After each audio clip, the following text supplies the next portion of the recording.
मतमोजणी केंद्र छत्रपती संभाजीनगरचं प्रभाग क्रमांक 21, 22, 27 शासकीय अभियांत्रिकी महाविद्यालय येथे गोंधळ आपल्याला बघायला मिळतोय। मोठ्या प्रमाणामध्ये पोलीस यंत्रणा सुद्धा सक्षम आहे, परंतु कार्यकर्ते आणि पदाधिकाऱ्यांची जी काही गोंधळ चालू आहे तो आपल्याला बघायला मिळतोय। मध्ये जाण्यासाठी धडपड।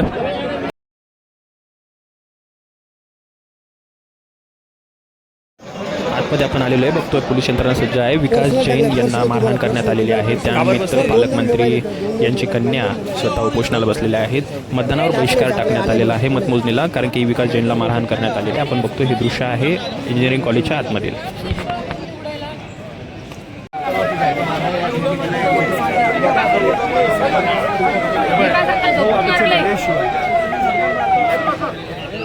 प्रशासन आम्हाला अटक करण्यासाठी गाडी मागू द्या।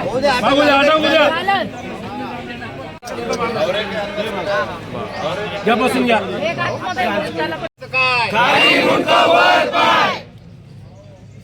छत्रपती शिवाजी महाराज की जय। जय भवानी, जय शिवाजी। या पोलिसांचं करायचं काय?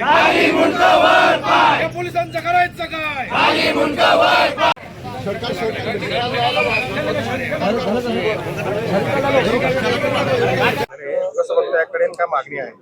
आमची मागणी आहे की जोपर्यंत संबंधित पोलिसांवर देशमुखांवर कारवाई होत नाही तोपर्यंत आम्ही इथून कुठे चालणार नाही। तुम्ही बघू शकता सगळे उमेदवार असतील आणि सगळे त्यांचे प्रतिनिधी असतील, सगळ्या पक्षाचे इथे बसलेले। 50 जणांनी त्यांना खाली पडून मारलं, त्यांना डोक्यावर मारलं, लाठीचार्ज केला, त्यांच्यावर बिनकारण केला। जेव्हा त्यांच्या गळ्यात आयडी येते तर का चोरी करायला नाही आलेत ना, प्रतिनिधी म्हणून आलेत ना ते कोणाचे। तुम्ही चोरी करत असाल तर त्यांच्यावर कारवाई करत नाही, त्या माणसावर मारले। माझी महापौर साधा माणूस आणि साधं माझी महापौरांना तुम्ही इतकं साध्या माणसाला काय मारत असता? तर आमची प्रशासनाला निवेदन आहे की तुम्ही लवकरात लवकर कारवाई करा, म्हणजे आम्हाला पण मतदान प्रक्रिया चालू करता येईल।